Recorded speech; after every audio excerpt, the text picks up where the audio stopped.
Peo yena ona ndako. Et changer. Peo changer yango. Ce n'est pas une nouvelle année. Yango nekula sikate. Mais il dit, Kasalobi, une nouvelle année. mbula ya sika. C'est sonder les Écritures. Ezali ndeko kukula makomi. Et voir ce que tu as promis aujourd'hui. Pe omona o nzambe alaki mpona mikolo ya lelo. Sonder les Écritures. Ezali kokukula meba makomi. Comme Marie. Lokola Maria. Il ne savait pas. Ayebaki te. Il a pris le rouleau d'Esaïe. Ye avi mokanda ya Isaya. Et là, Pekuna, il a ce que tu avais promis pour ce jour. amoni oyo nzambe alakaki mpona mokolo wana. Alléluia. Amen. Et nous aussi. Pe biso pe. J'ai loué Dieu. Nazali kosanzola Dans les petits ministères. mpona batombo mitano. J'ai loué Dieu. Nazali kosanzola Dans notre église. mpona eklezia na biso. On a ouvert la Bible. Tofungoli Biblia. Les prochains, les prophètes. Mikanda ya mosakoli. Les bâtes. Mikaba. Et on a dit. Pe tomoni. Amen. Que nous sommes sur les feuilles. Ete tozali na mosanda ya suka. Sur les portes. Na ekuke. Amen. Amen. Des grands réunions. Ya mayanga ni ya minene. Jamais su auparavant. Oyo etikala kosalema te. Alléluia. Amen. Prophète Mohamed dit. Mosakoli Branham alobi. Ce que nous avons vu. Oyo biso tozali na yango lelo. Ce que nous avons vu. Oyo biso tomoni. Pour pousser cette monde, tout le monde. Esengi Yesu etinda moto nyonso. Pour pousser tout le monde. Esengi etinda moto nyonso En action. na mosala. Qu'est-ce qu'il a vu? Nini yango amoni? Oh, prophète Branham. Oh, Mosakoli Branham. C'était normal Ezalaki malamu. qu'il puisse se plaindre. Alela. Il fut lui-même. Ye moko azalaki. Il fut lui-même. Il fut lui-même. Azalaki ye moko. Amen. Qui était en action. Oyo azalaki kati na mosala. Parce qu'il avait vu. Po ete amonaki. Mais les autres, Kasi bamisusu. parce qu'il n'avait pas vu, Lokola bamonaki te. il n'était pas en action. Bakokaki kosala mosala te. C'est pourquoi il a dit, Tala ntina alobaki. c'est que nous avons vu. Oyo biso tomoni. Il a poussé tout le monde Esengi etinda moto nyonso en action. kati na mosala. Quoi?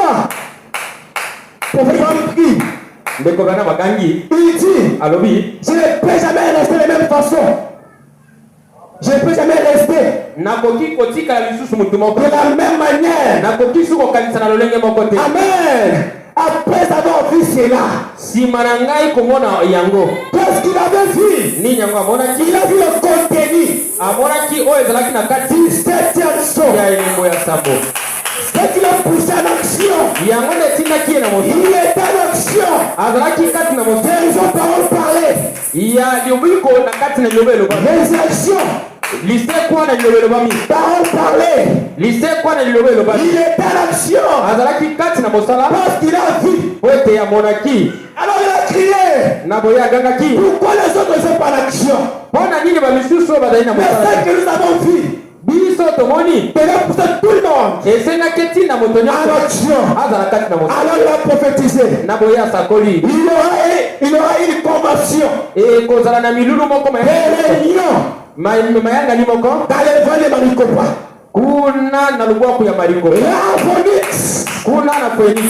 où tout le monde prendra des avions Bisika bato bakozwa bapepo pour venir voir po baya kotala les sept tonnerres bakake sambo en train de marcher. oyo emonisani. Les sept tonnerres Bakake sambo en train de marcher. ezali kotambola. C'est qui? Ezali nani? C'est qui? Nani? C'est l'homme originaire. Ezali moteur. Il est les sept tonnerres qui marchent. Azali bakake sambo ezali kotambola.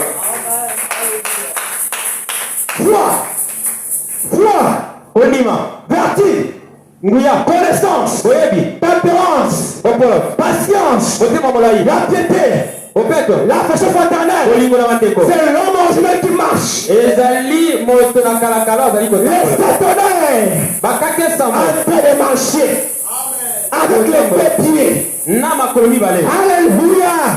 Nous sommes sur les feuilles. Tozali na mosanda likolo. Depuis quand réunion jamais ici. Ya mayangani oyo nani totikala komona te. Alléluia. Alors soyez prêts. Bobelema. Soyez prêts. Qu'aucun esprit ne vous arrête. Eloko moko te ekanga bino. Il est maman africain. Ata kolibamba ya Afrika. Alléluia, alléluia, alléluia.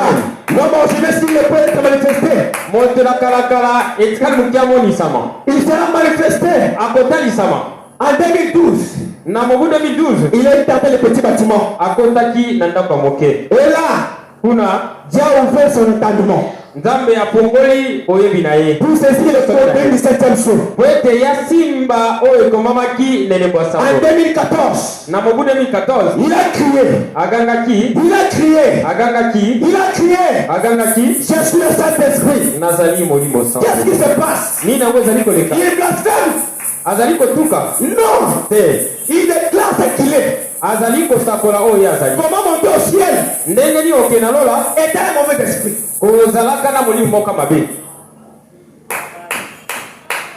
Les gens attendent l'enlèvement. Bamishuru azali kozala linetwa. Mais sont incapables Kasi bazali makoki de dire ya koloba je suis saint. nazali mosantu. Dans sa conscience, Na lisoso il lina dit que je suis un péché. azolobaki ete naza musumuki. Mais comment tu vas monter au ciel? Ndenge nini yo kobuta na lola? Laissez-le pour les saints.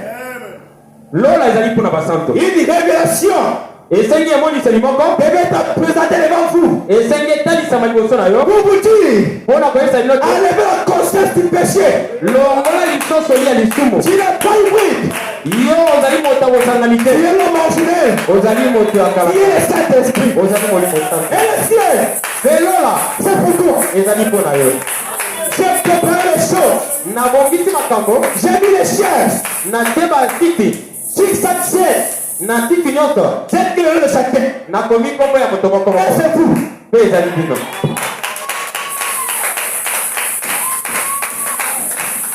Alléluia. Amen. Parlons un peu de l'homme ordinaire. Toloba moke likolo ya moto Que ya cette espèce bozali moto ya lolenge wana. qui sera manifestée. Oyo akotalisama. Dieu, Nzambe prophète Abraham dit, mosakoli mpenaka malobi dans la semence originelle, la parole parlait. na litea oyo momboto ya kalakala yango te. Amen. Liloba elobami yango te momboto ya liboso. Il dit, Alobi lorsque Dieu crée, ntango Nzambe azali kokela il ne peut pas créer une chose akoki kokela eloko moko et te le modifier plus tard. mpe abongisa yango lisusu na La liboso. décision de Dieu Mokano ya Nzambe et sa volonté mpe mokano na ye est parfait. yango ebongi mpe.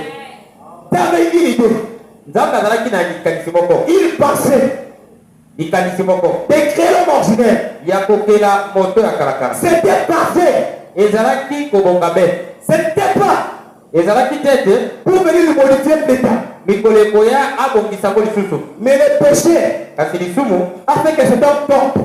esali ete moto wana akoyisama. Il avait eu seulement l'amnésie, Azalaki na maladi ya bozaki lisosoli. l'oubli de ce qu'il était. Kobosana ya oyo ye azalaki.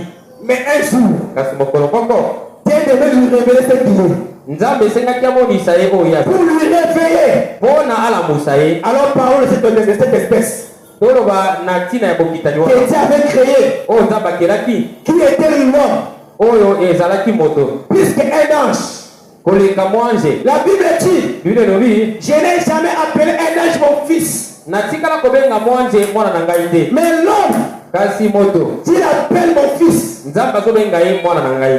Il doit être une créature spéciale, Esengi azala ekelamu moko ya libanda une moto espèce spéciale. bokitani moko ya libanda moto L'homme ordinaire, moto oyo akalaka que Dieu avait bien créé. oyo Nzambe akelaki malamu.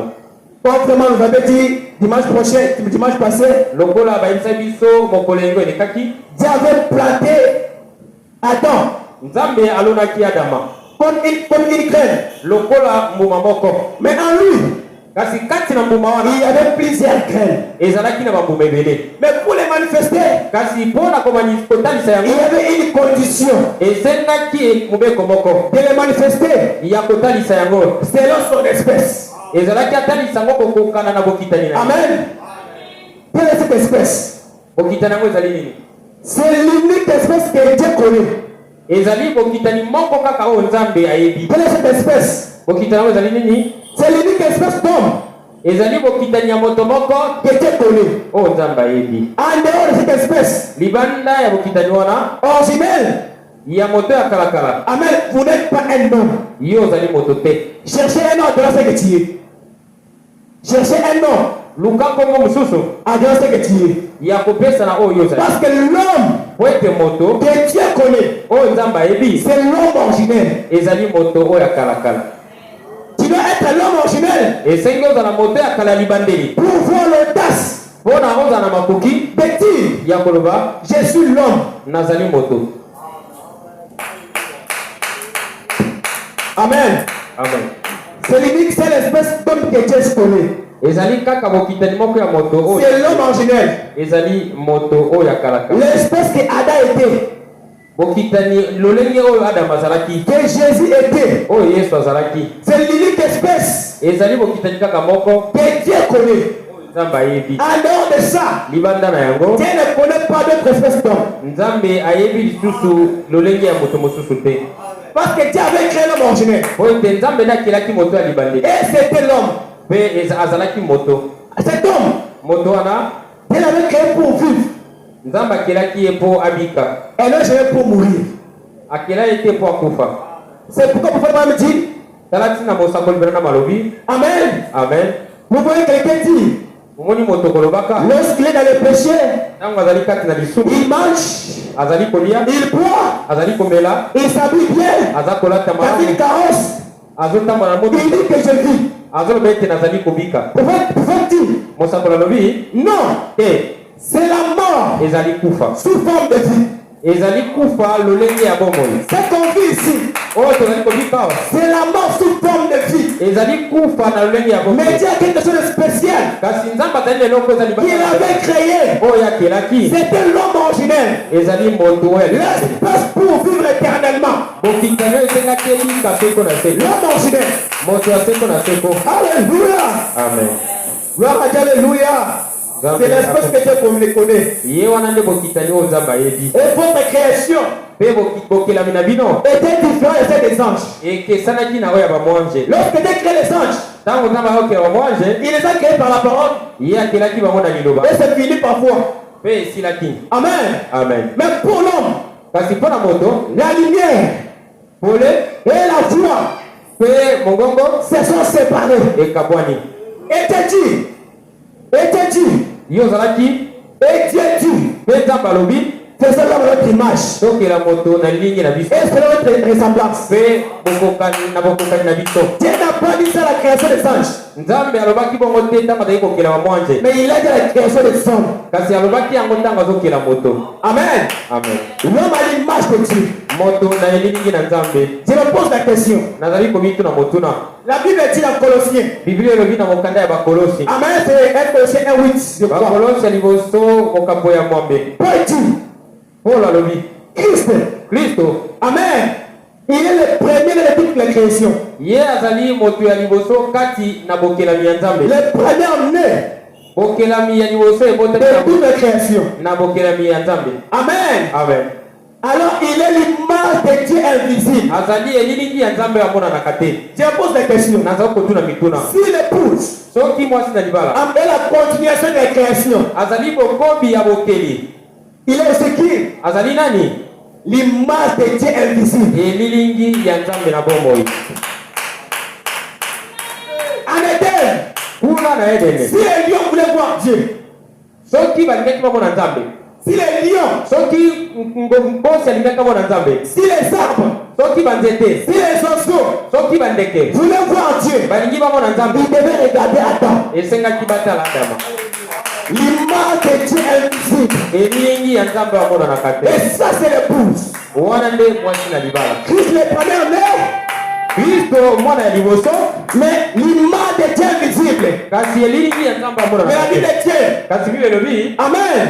Il est, Amen, le premier de toute la création. azali mwana liboso ya bokelamu nyonso ya Ça Nzambe. veut dire qu'après lui, Elingi koloba ete na nsima na il y ye aura un deuxième, ekozala na oyo ya mibale, un troisième, misato, un ya quatrième, minei, un cinquième. ya mitano, Et l'épouse, mpe mwasi na libala. il est la continuation de la création. Azali bokobi ya Qui vous bokelamu. êtes? Ozali nani? L'image de Dieu invisible. Elilingi ya Nzambe amonanaka Qui va être manifestée. oyo esengi atalisa. Le monde ne verra pas Jésus. Mokili ekomona Yesu Il ne te, verra pas Dieu. ekomona Nzambe Il te, verra l'image kasi bakomona elilingi de Dieu qu'il ne peut pas voir. ya Nzambe oyo bakoki komona te. Alléluia. Amen. Alléluia. Amen. Si j'étais à votre place, Soki nazalaki na esika na bino, j'allais pousser les cris de joie. esengaki nabeta batango ya esengo. Moi, Ngai l'image de Dieu invisible. Alléluia. Amen. Je ne mérite pas ceci, Seigneur. Sois loué, Seigneur. Sois béni l'éternel Dieu. Au-dessus des anges. Au-dessus de la création. Je te loue, Seigneur. Tu fais que je suis. Une créature merveilleuse. Les seules créatures que Dieu avait créées. Tout petit. Je suis le Saint-Esprit. C'est l'homme originel. Et c'est vous.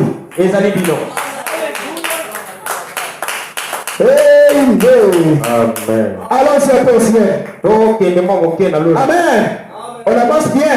Si on avance pour pousser les cris de joie. Alléluia. Dieu peut pour ceux qui sont prêts. Si vous êtes prêts contre le sommeil, contre les fatigues, écoute la parole. Alléluia. Il y a des vitamines ici. C'est là vos âmes. Alléluia. Amen. Alors Père au ciel. Et voir comment les diables. Étaient jaloux. Et cette créature merveilleuse que Dieu avait créée sur la terre. La Bible dit. Amen. L'Éternel s'est révolté au ciel.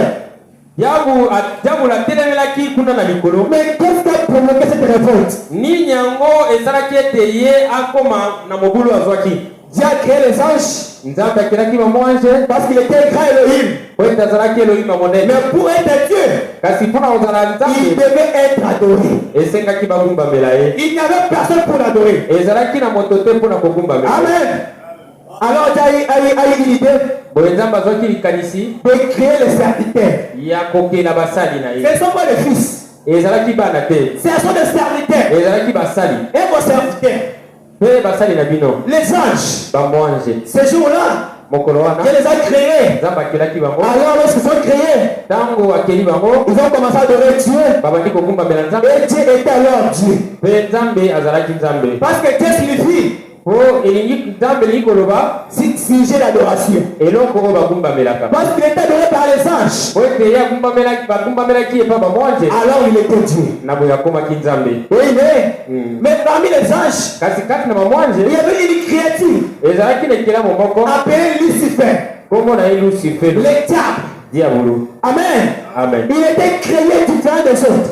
Il est éclairé. Il était créé de précieuses pierres. Bien créé. Il pouvait s'éclairer, se regarder au miroir et dire, je suis proche de Dieu. Amen. Frère Swift dit, il était proche de Dieu. Mais vous n'êtes pas proche de Dieu, mais vous êtes égal à Dieu. Ce qui vous sépare, c'est l'adoration.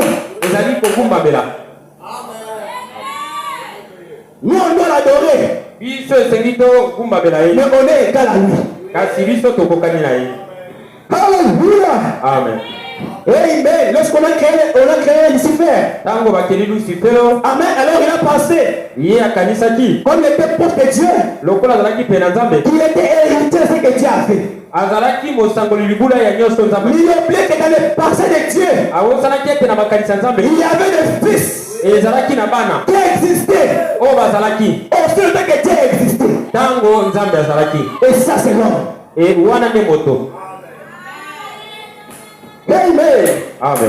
Mais Dieu, il a créé cet ange qui a eu l'orgueil. Et il a pensé qu'il pouvait avoir ce que Dieu a fait. Et lorsque Dieu a eu une pensée de venir créer la terre à notre terme, comme le papa fait, si le papa fait notre monde, Il doit créer les chambres. Là où ses enfants devront être habités. Comme Dieu aussi devait créer l'homme. Manifester ce qu'il était en lui. Il devait créer une chambre sur la terre. Un jardin. Là où ses enfants devaient être habités. Et lorsque Dieu a créé la terre, le diable a pensé que c'était pour lui. Parce qu'il pensait qu'il était inutile. Premier jour, Dieu a créé le ciel et la terre. Deuxième jour, Dieu créé. Pendant que Dieu créé, les dieux ont poussé les cris de joie. Il a adoré plus que les autres. Oh, sois grand Dieu. Tu es merveilleux. Quatrième jour. Amen. La Bible dit troisième jour. Dieu crée les arbres. L'herbe. Le quatrième jour. Dieu crée le soleil et la lune. Pour éclairer. Il a aussi les étoiles, le soleil. Et c'était beau. C'était beau. Avec c'était tellement beau. Que les dieux pouvaient encore adorer encore plus. Quand il voyait cette image, il pouvait regarder le soleil comment il brille le matin. Avec ses rouges. Amen. Il pouvait regarder les poissons sauter dans l'eau. Tout autour des fleuves. Au bord des fleuves. Il y avait des fleuves. Amen. Et c'était pas pour moi. Et les gens pensaient que c'était pour lui. Mais arrivé au 6e jour, lorsque Dieu a voulu manifester cette créature, l'homme, alléluia, amen. Le diable a arrêté d'adorer. C'était silence. Il a vu ce qui n'est jamais vu auparavant. C'était égal à Dieu.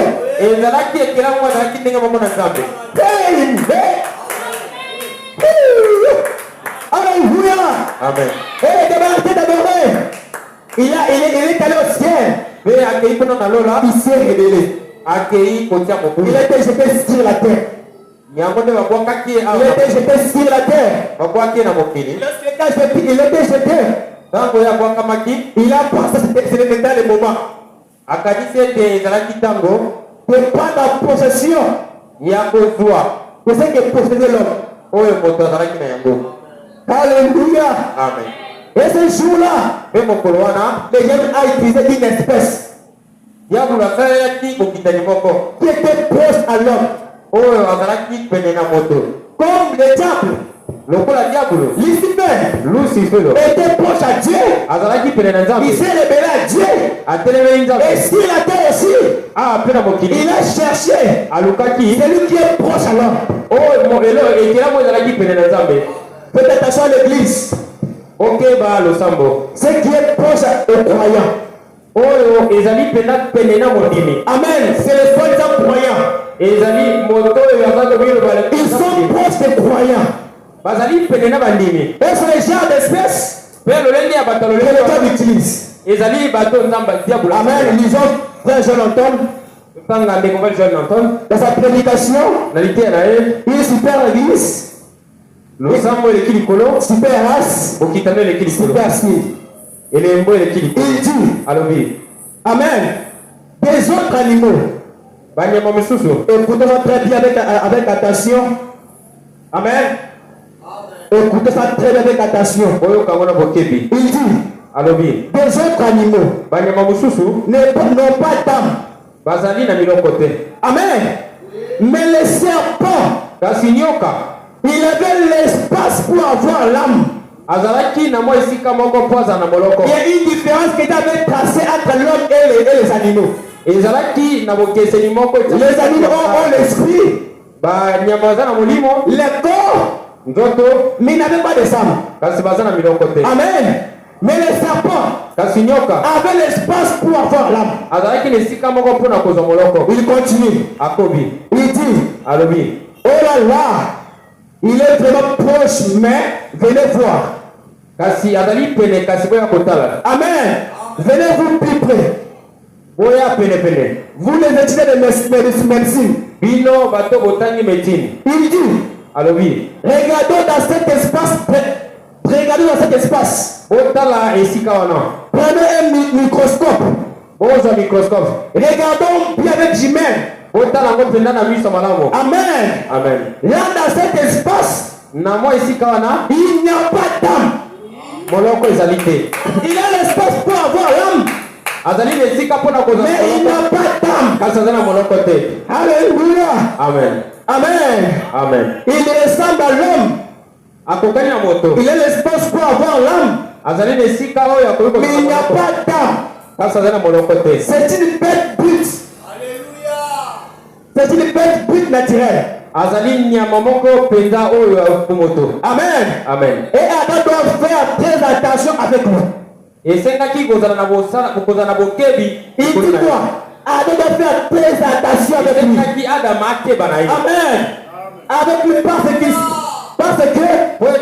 s'il n'y a pas d'âme, Adam a la domination sur lui. Parce qu'il était proche Adam. Alors Adam doit lui surveiller de près. Amen. Il continue, il dit, après la chute, il y a un homme naturel qui est tombé, qui est une âme naturelle, mais pas de ses mains de Jésus de perfection en lui. Encore une différence. Les serpents n'avaient pas d'âme dans cet espace. Mais là, lorsqu'il a séduit Ève, il a enfanté un homme naturel avec une âme naturelle. Mais Dieu dit, je mettrai l'humilité, une différence. Il aura une âme, mais en lui, il n'aura pas une sémence.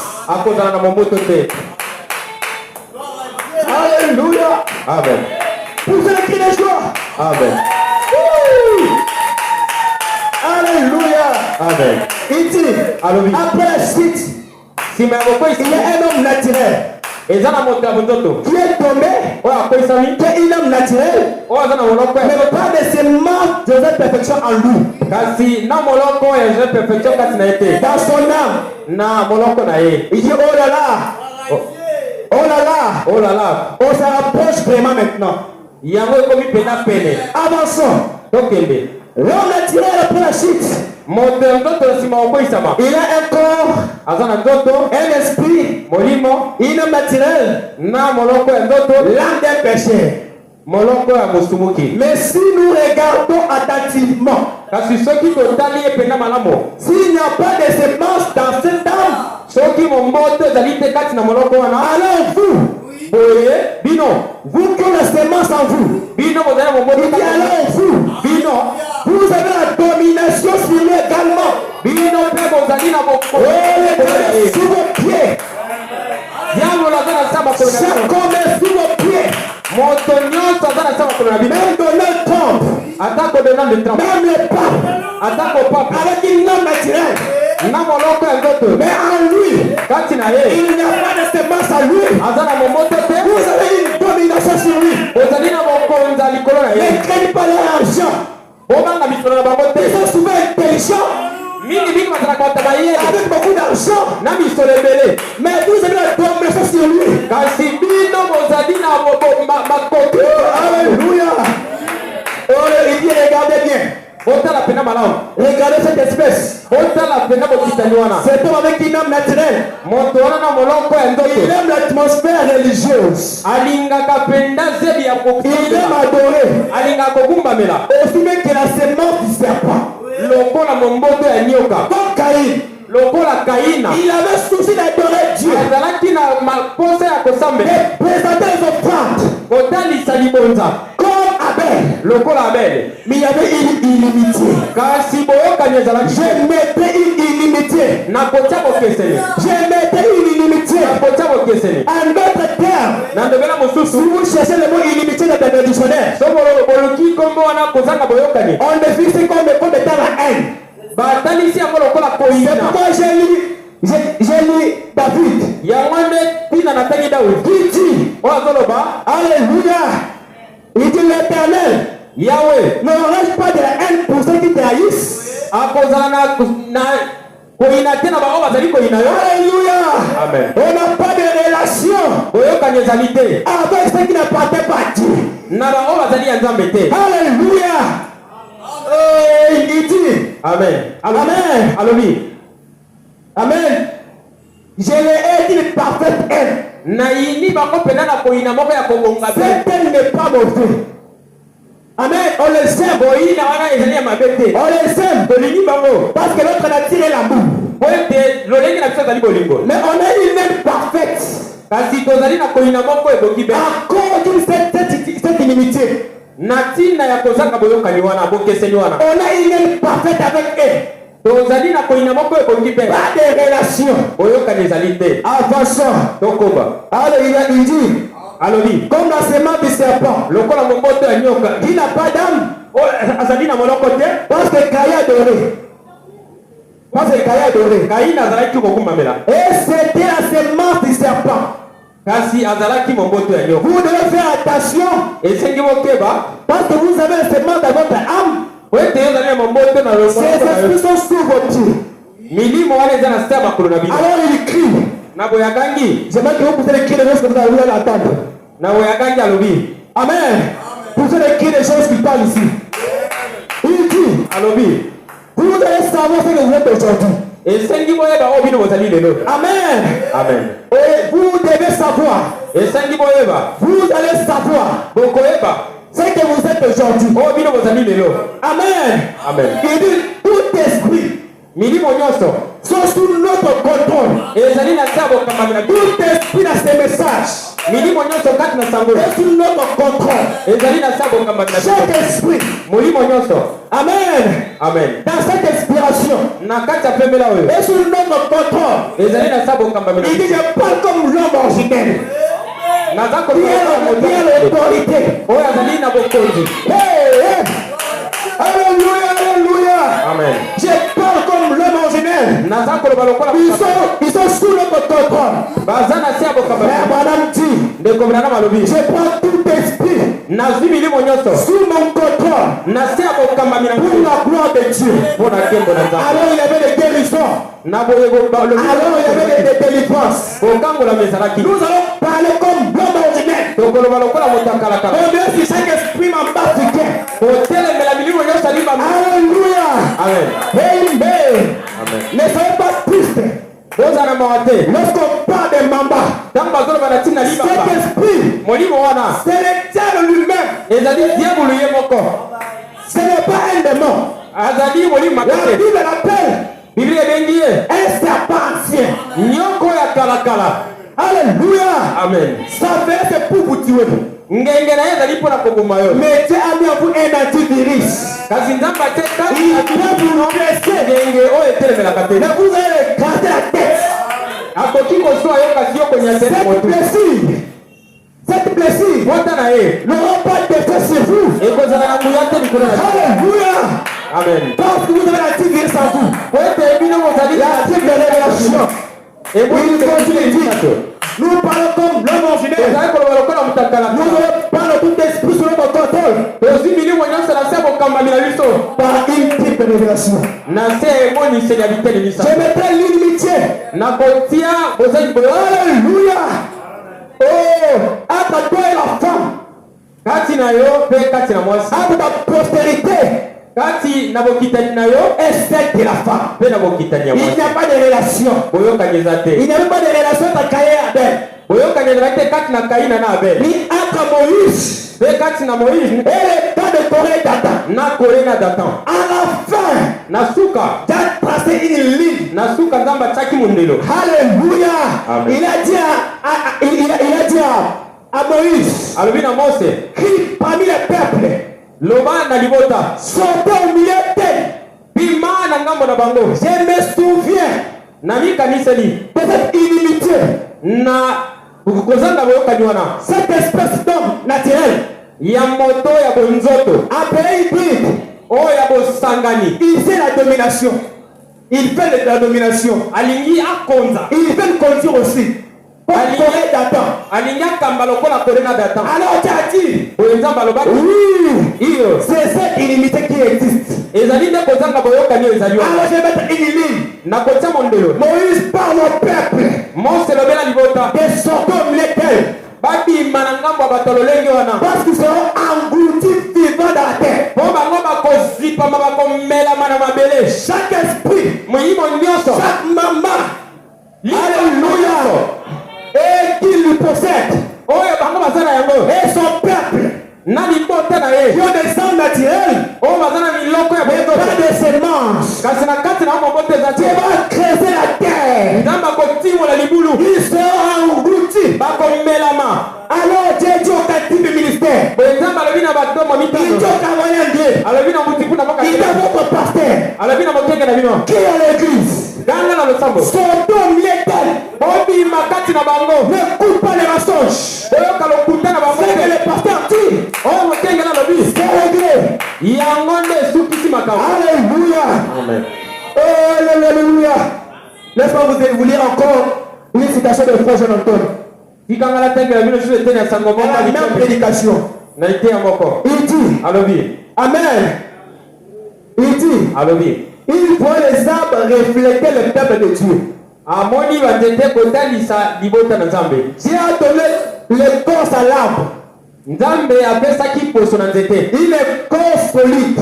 Poso moko ya makasi. Et Frère Branham dit, Pende ko Branham alobi. ça c'est votre doctrine. Wana nde malakisi na Bien bino. maintenant, cette écorce que Dieu vous a donnée, Poso Nzambe apesi bino. c'est votre doctrine. Yango nde malakisi na bino. Alors il dit, Alobi. Amen. Aucun démon ne peut pénétrer cette écorce. Mulima be moko te akoki kokota na poso wana. Même s'il arrive au fruit. Même s'il arrive au fruit. Atako akoki kofungola Il yango. arrive aux feuilles.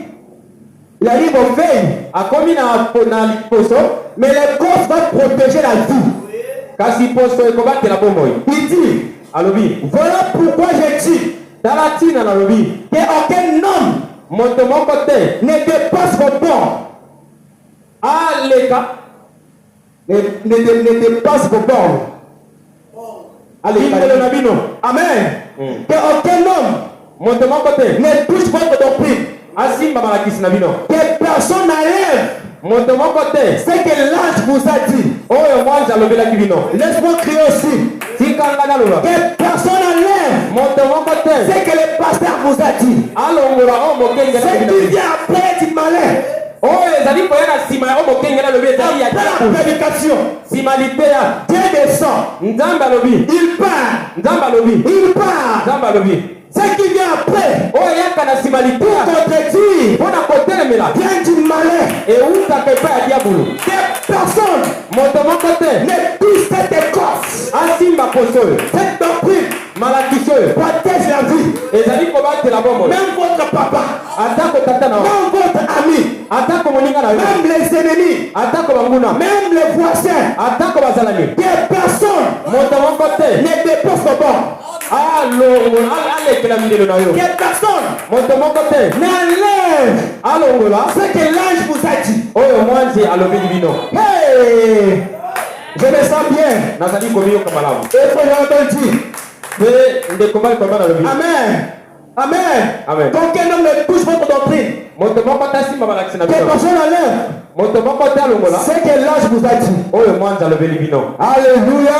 Amen. Amen. Amen. Exode 23, 20. Hébreu mokambo ya tukum. J'ai pas déjà la Na fin. misato. Amen. Il dit, Alobi. voici j'envoie un ange devant toi. Tala nazali kotinda mwanze nanga liboso na pour te protéger à chemin. Pona kobatela na nzela. Elle te fait arriver au lieu que j'ai préparé. Pe kongo misona bisika oyo ngai na. Amen. Amen. Cet ange, mwanze wana est un grand minuscule.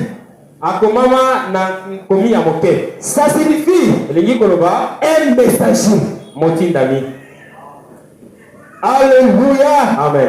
Dans la saison des prophètes, Na ekeke ya mosakoli. les grands prophètes de l'âge, mosakoli monene ya eleko. au nom de William Branham. Na komba William Branham. Amen. Amen. Il est cet ange Azali mwanze wana que Dieu vous a envoyé oyo nzambe atindeli bino pour vous garder en chemin. mpona kobatela bino na nzela. Là c'est dans la saison wana na ekeke de la paix à l'autel.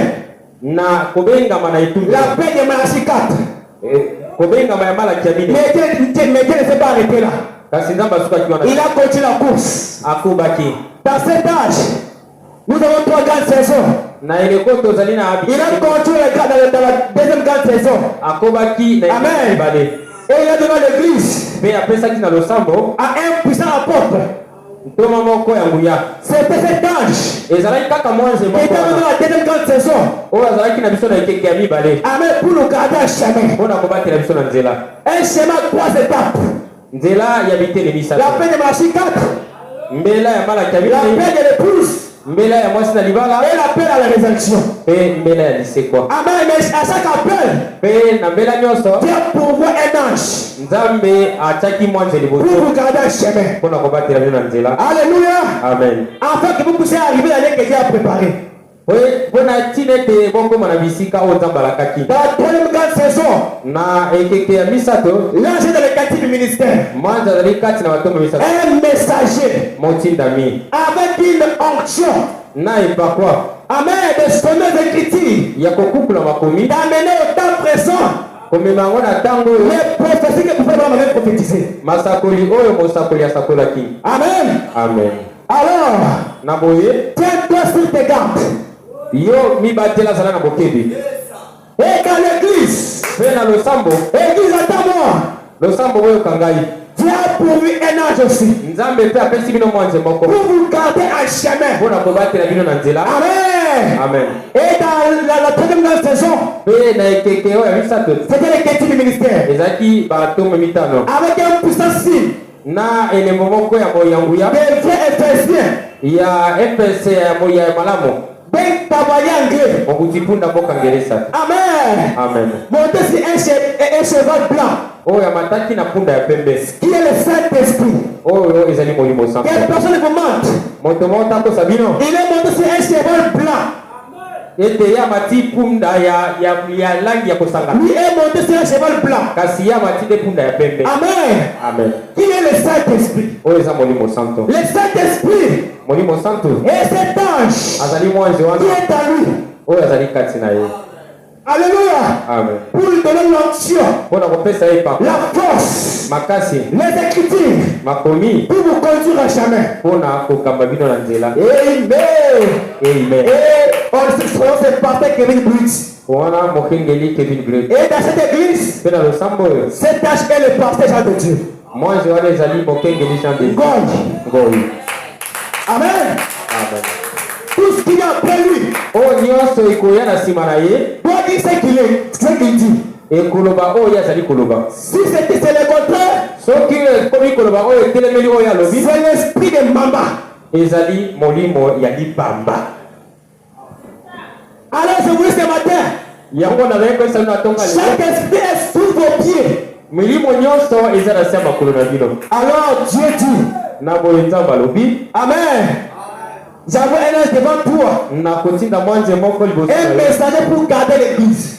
motindami mpona kobatela eklesia. Amen. Amen. Et pour notre église, mpona losambo na biso tu as pourvu un messager, nzambe atindi motindami un pasteur, mokengeli au nom de Jean de Dieu Ngoi. na nkombo ya Jean de Dieu Ngoi. Alors malheur boye mawa à ceux qui prêtent l'oreille à n'importe quoi. baoyo bazali kopesa litoi koyoka makambo songolo pakala C'est qu'on dit biloba. oyo balobaka bilobaloba. Ne soyez pas habitués d'attendre n'importe qui. On n'a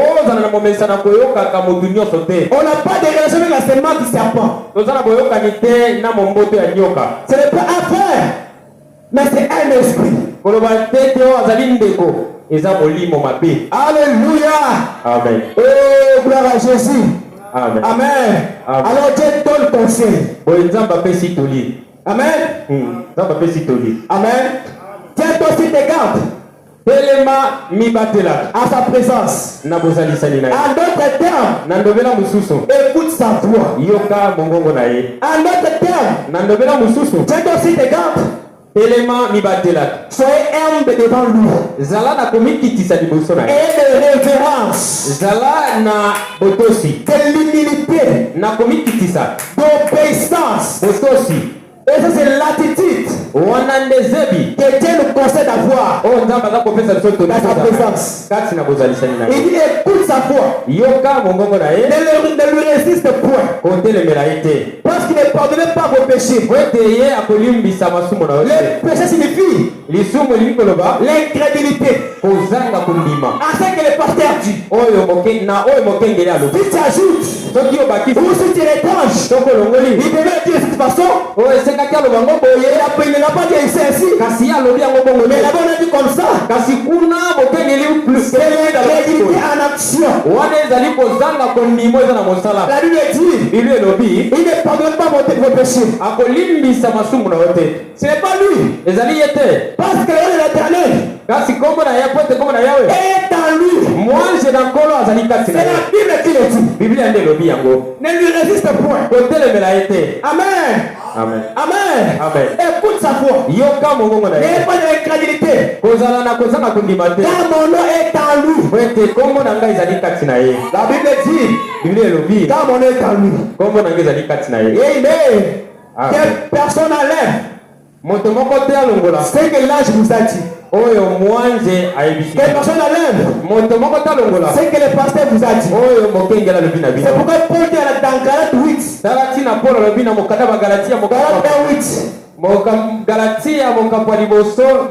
Il dit, même si un âge du ciel vient apporter une évangile que celui-ci qui soit anathème. La Bible dit, si vous cherchez dans le dictionnaire, le mot anathème veut dire retranché. Amen. Amen. Mon Dieu est retranché. Là c'est Paul qui le dit. Il dit qu'ils soient anathème. Mais l'épouse dit qu'ils sont pardonnés. À cause de la personne paternelle. Mais laisse-moi vous dire une chose. La Bible dit, à vous de pardonner, à moi la vengeance. L'épouse peut te pardonner. Amen. L'épouse peut te pardonner. Mais peut-il résister devant la vengeance de Dieu? Alléluia. Amen. Demande le roi d'Afghanistan. Demande le roi d'Afghanistan. Il a fait 7 ans dans la bouche comme un animal. À cause de la vengeance de Dieu. Ne joue pas dans cette passage. Lorsqu'on dit on vous pardonne, c'est pour que vous puissiez vous répartir. Mais si vous ne vous répartez pas, le jugement devait être sur vous. Demande à Corée d'Adam. Maintenant même, en enfer, il crie miséricorde. Qu'est-ce qui se passe? Il était incrédule envers les messagers de leur jour. Et Dieu les a retranchés. Ils étaient anathèmes. Moïse pouvait les pardonner. Il priait que Dieu les pardonne. Mais ce jour-là, Dieu a dit trop, c'est trop. Moïse part. Crie. Sodome les têtes pour mon peuple. Amen. Amen. Afin que vous ne participez pas à leurs sentiments. Et toi qui l'écoutes parfois, sont car Dieu c'est le coup des engloutis. Alléluia. Amen. Et il blesse les orteils de Dieu.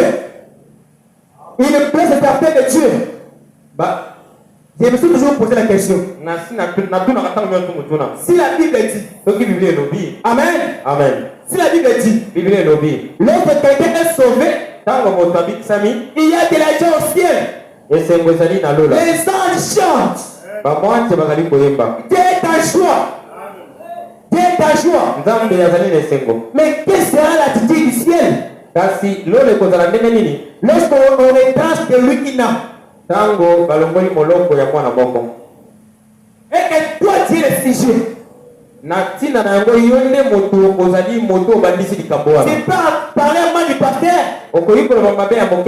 Amen. Amen. Et tu retranches quelqu'un du pasteur. Et le saint devant Christ. Au lieu d'être joyeux. Alors quelle sera votre récompense? C'est pourquoi un jour, je venais avec le pasteur. Direct c'est le pasteur Billy. Alors que maman ne voulait pas. Amen. Maman ne voulait pas. Amen. Il a dit, votre pasteur Wana. Je lui ai résisté. Je lui ai dit, ça c'est de l'impolitesse. Amen. C'est de l'impolitesse. Pourquoi? C'est un serviteur de Dieu. Je lui ai dit, est-ce que moi je peux avoir l'audace d'appeler votre pasteur comme ça? Je lui ai résisté. Et ça c'est l'attitude d'un bon croyant. Vous devez l'avoir. Vous devez le porter langage. Qui dénigre le serviteur de Dieu. Oh, pour faire un cri de joie. Alléluia, levez-nous la pousse pour finir. Amen. L'homme ordinaire. Et si le point est manifesté. Ne vous inquiétez pas d'Imamba. Dieu a décidé de s'engloutir. De les écraser. C'est pourquoi Dieu m'a dit aujourd'hui de crier avec l'église. De crier avec l'église. La semence de la femme. La semence de la femme. Avec une confession. Je suis le Saint-Esprit. Nous allons écraser la tête du serpent. Nous allons l'écraser. Nous l'avons écrasé. Et ce matin, laisse-moi crier. Le maman est fini. Le diable est fini. Le démon est fini. Ouvre vos yeux. Ouvre vos yeux. Parce que ceux qui sont pour nous sont nombreux. Et ceux qui sont contre nous. C'est pour nous notre grandeur.